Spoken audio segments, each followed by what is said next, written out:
Welcome you all. This is Surya Kala, working as Assistant Professor in ST Muthukumaran Institute of Technology. In this video, we are going to see about the subject Embedded Systems and IoT. The subject code is CS3691. In Embedded System, in this video, we are going to see about Unit 4 IoT communication and open platforms.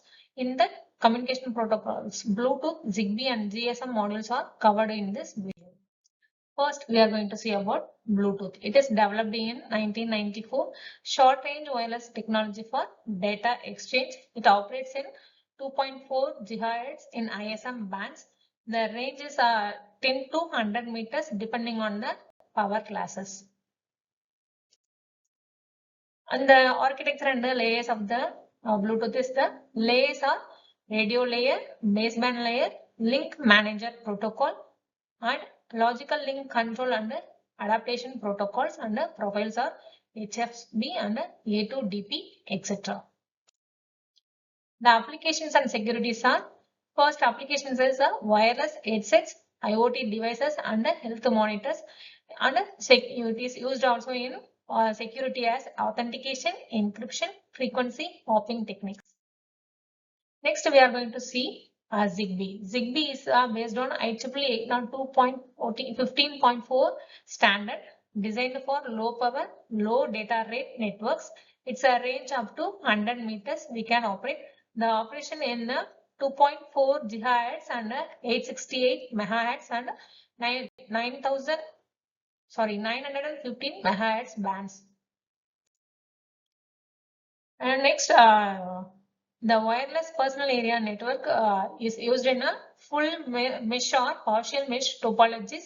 The Zigbee applications are home automation and medical data collection, industrial control systems, meter reading systems, and light control systems are used in the Zigbee applications. The devices are, the Zigbee consists of coordinator, router, and endpoints. In this figure, the pink points are denoted the coordinator, Zigbee coordinator, and the blue points are denoted the router of the Zigbee, and small red lines dotted are indicates the endpoints of the Zigbee devices. The Zigbee coordinator communicates with the router, and the router is passing the data between the devices. Next, Zigbee end devices are devices that is going to be controlled. And the characteristics of Zigbee is the low power consumption and low data rate, and a short range of communication, network joining time, small and large networks are supported by this Zigbee, and a low cost of the products and a cheap implementation. It's a open source protocol. And Zigbee network topologies are: first, we are going to see about the star topology. In star topology, the coordinator is connected with the router, and the end devices consist of coordinator and several end devices. And in tree topology, it consists of essential node, which is the connect coordinator, and several routers and endpoints. The router function is extended to the network coverage. This is the diagram of the tree topology. In this tree topology, the blue dot is the coordinator, and the red dot is the routers, and the yellow dots are the endpoints devices.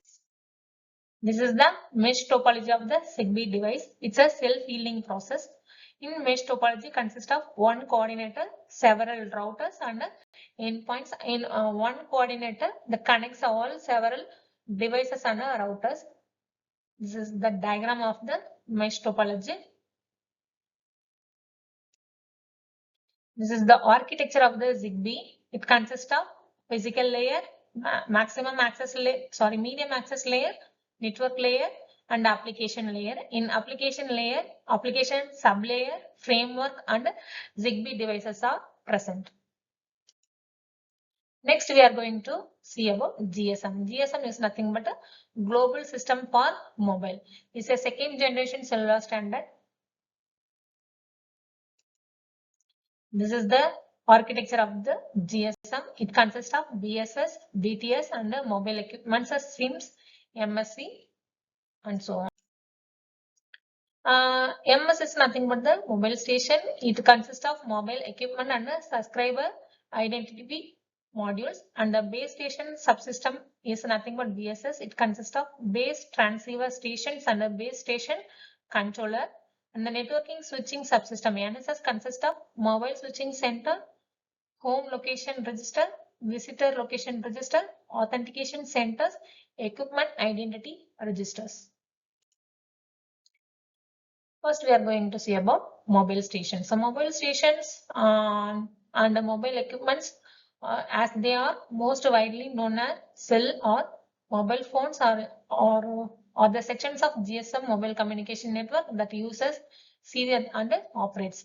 Main hardware is it consists of main elements of mobile phone includes the display, case, battery and electronics used to generate a signal and to process the data received and to be transmitted. And next one is the SIM. SIM is the subscriber identity module.